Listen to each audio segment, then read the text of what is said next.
I vrapci na grani znaju da je naša domovina zemlja bogate povijesti. Pa nije ni čudo da toliko hrvatskih mjesta i gradova ima staru povijesnu jezgru koja nas nadahnjuje, a turiste privlači da ostave koju kunicu i u našem kraju. Iako je teško izabrati najljepšu i najatraktivniju jezgru, danas smo se odlučili obići najveći slavonski i četvrti po veličini grad u Hrvatskoj, Osijek. Kako izgleda Osječka tvrđa i što o njoj možemo saznati u 10 minuta? Osječka tvrđava jedna je od prvih u lancu austrijskih tvrđava za obranu od Osmanskog carstva. Nastala je krajem 17. stoljeća kada je Osijek oslobođen od Turaka. Barokna tvrđava nastala u obliku nepravilne zvijezde sa više krakova koja je imala u svome sastavu i mješavinu gradskoga i vojnoga života. Tvrđa se zapravo nalazi na obje strane rijeke Drave. Mi smo sada na desnoj obali, a na lijevoj obali s druge strane nalazi se dio tvrđe koji se zove Krunska utvrda jer ima oblik krune. Tvrđa je jedna specifična tvorevina, znači nije karakterističan barokni urbanizam jer je srednjovjekovna urbanistička struktura prilagođena novoj modi, tako da je dio srednjovjekovnih inzula koje su koristili Turci sravnjen sa zemljom i te ulice koje su imale nepravilan tok malo su izravnate, tako da Osječka tvrđa nije po špagi kako je to volio barokni urbanizam koji je gradio nove gradove. On je prilagođen ipak jednoj staroj strukturi, tako da je središnji dio tvrđave kvadratni trg na koji se nadovezuje nekoliko ulica, a sve zajedno opasuje sustav vojnih građevina, vojarni, vojne bolnice, barutane i oružane. Turci za vrijeme svojih 160 godina koliko su vladali gradom ostavljaju dubok trag, ne samo u kulturi, već i u graditeljstvu. Najveća ostavština je most preko močvarnog dijela, te preko Drave, koji je izgradio jedan poznati Turčin, miljenik hrvatske TV publike. Kada govorimo o mostu koji je sagradio Sulejman, onda govorimo zapravo o sastavnom dijelu tvrđe. On je nastao, dakle, 1566. godine, sagrađen u rekordnom vremenu, u nekakvih 17 dana, gradilo ga je 25.000 ljudi, dakle, raje koje su živjeli na ovom području. Dugačak je po nekim pokazateljima oko 8 km, a širok je bio 6 metara, što ga zapravo dovodi u situaciju da je to bila jedna dobra prometnica kojom su mogli se dvoja zaprežna kola, mogli su se lijepo mimoići. Dakle, građen je u vrijeme kada Sulejman veličanstveni kreće prema Beču. Zašto 8 km? Pa zato što je vjerojatno u to vrijeme tih 8 km bilo najteže zaprijeći za cijelu tursku vojsku. Kada pogledamo sada u povijest unazad, možemo zaključiti da je ovaj jedan vojni fortifikacijski objekat zapravo u to vrijeme bio građevinsko 8. svjetsko čudo, jer je sagrađen u vrlo kratkom vremenu, a trajao je 150 godina. Ipak najpoznatije ime pri nastajanju tvrđe nije Sulejman, već austro-ugarski general von Beckers, za kojeg se smatra da je dovršio gradnju jedne od najvećih i najmodernijih tvrđava Srednje Europe tog vremena. Njegova priča podsjeća na još jednu sapunicu, u ovom slučaju s tragovima horora. Kažu da je on bio toliko zadovoljan poslom da se zaljubio u svoju tvrđavu, u ove zidine, i da je imao jednu vrlo neobičnu zadnju želju, a to je bilo kada umre da ga se sahrani u zidine Osječke tvrđe. I kažu da je to zaista učinjeno negdje između ulaza u tvrđu, između vodenih vrata i vodotornja. Iako su vojnici zaslužni što je u Osijeku niknula pivovara, izgleda da je ona itekako imala utjecaja i na jedinu upotrebu tvrđinih topova. Iako je bila vojna utvrda, imala je mnoštvo topova, niti jedan top nikada nije bio korišten. Jer Osijek nikada nije bio u vojnoj opasnosti nakon odlaska otomanske, odnosno turske velike vojske. No, kad kažem da nikad nije pucano, onda malo pretjerujem, jer jedan put, barem tako kaže priča, u Osijeku je ispucana topovska kugla iz Osječke tvrđe, preletila je preko kilometra, što se nije smjelo dogoditi jer je strateški tvrđa bila građena točno kilometar od gornjeg grada i udarila u vrlo nezgodno mjesto. Udarila je u palaču Osječko-baranjske županije, gdje se i dan danas nalazi kugla zabijena u podnožje zgrade. Ispalili su i vojnici, možda u pijanstvu, možda u nadmetanju, tko će dalje, tko zna. Nažalost, veći dio zidina tvrđe srušen je 1926. kada je tadašnje gradsko poglavarstvo zaključilo da Osijek više nikad neće biti u vojnoj opasnosti, te da zidine više nisu potrebne. Šteta, možda bi danas Dubrovnik imao kontinentalnu konkurenciju. Ono što njoj danas nedostaje, a prije je imala, su te zidine i još 3 ulaznih vrata. Dakle, sad su na životu samo vodena vrata, Valpovačka, Carska i Nova vrata su srušena, tako da je tvrđa uvijek ovakva bila. Ona kad je građena je po vojnim pravilima, tako da se oko nje nije smjelo graditi ništa u dosegu topometne potege, to se tako zvalo, tako da je ona na neki način danas okružena parkovima, prije je to bila ledina, da bude obranjena, a dalje od te topometne potege su nastajali Donji grad, Gornji grad, Novi grad. Što sve danas možemo vidjeti unutar tvrđe? Tvrđa ima za svakoga po nešta. Dakle, ima ljudi koji tu stanuju i žive, od onakvih socijalnih stanova do visoko luksuznih i sređenih.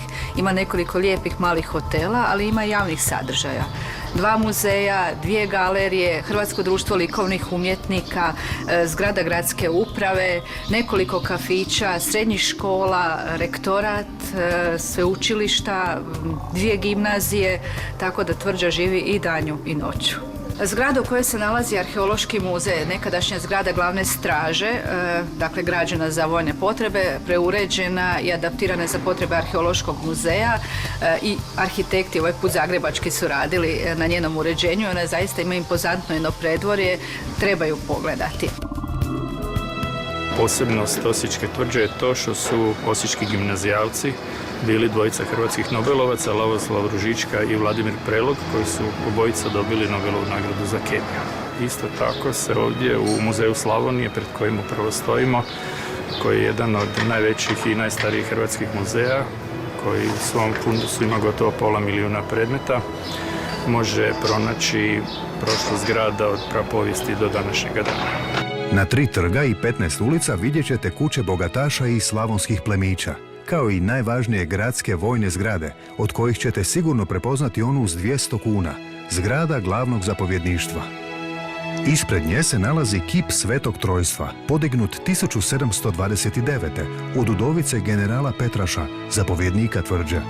Kip Svetog Trojstva u Osijeku je zapravo zavjetni kip i sagradili su ga Osječani opet na samom početku 18. stoljeća. Na ovaj put sagradili su ga zbog toga što ih je tih godina, kao i cijelu Hrvatsku i dobar dio Europe, pogodila strašna epidemija kuge.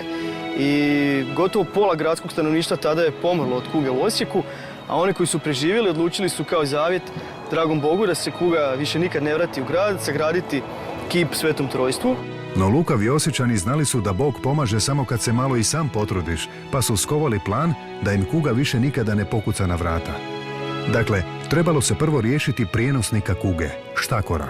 Oni su zapravo u grad naselili kune i kune su se razmilile po cijelom gradu, potamanile štakore, tako da evo danas u Osijeku nemamo problem sa štakorima, ali se u cijelom gradu, u svim dijelovima grada, evo ovdje u starom gradu, pa čak i u novim stambenim naseljima, u noćnim satima može vidjeti mnoštvo kuna koje posebno vole zavlačiti se pod haube automobila i onda u zimskim mjesecima ili u jesenskim treba prvo otvoriti haubu i provjeriti i ne odmah paliti auto, jer ako se upale auto dok su kune tamo, auto je gotovo i kuna isto.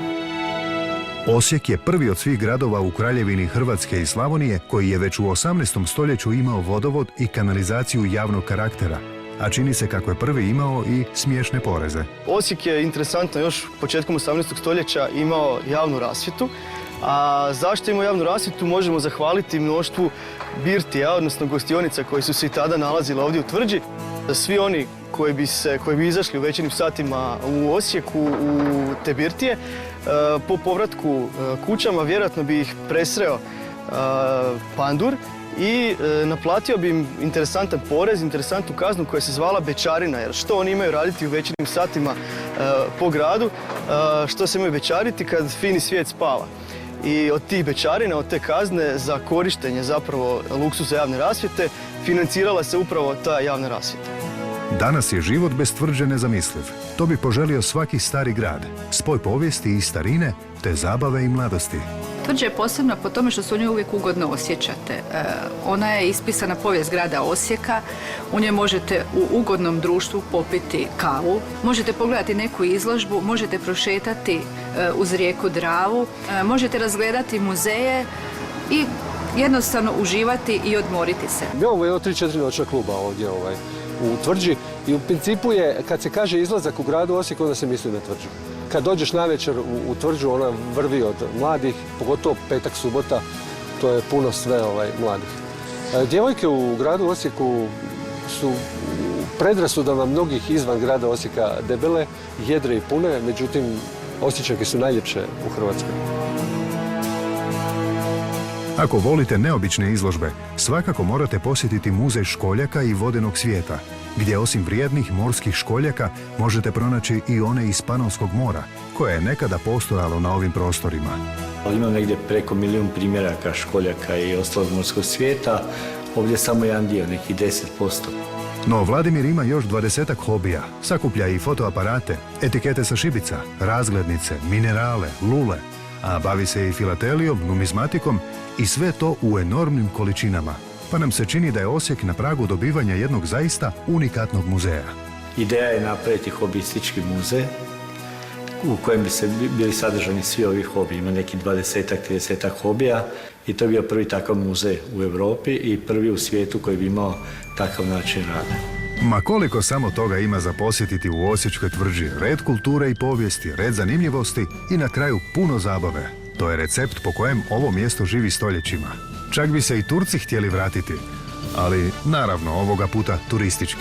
Ovo je zapravo prilika da pozovemo sve goste koji dođu u grad Osijek da svakako posjete ovo mjesto, jer tu će doznati veliku i bogatu osječku povijest i ne samo osječku, nego i hrvatsku.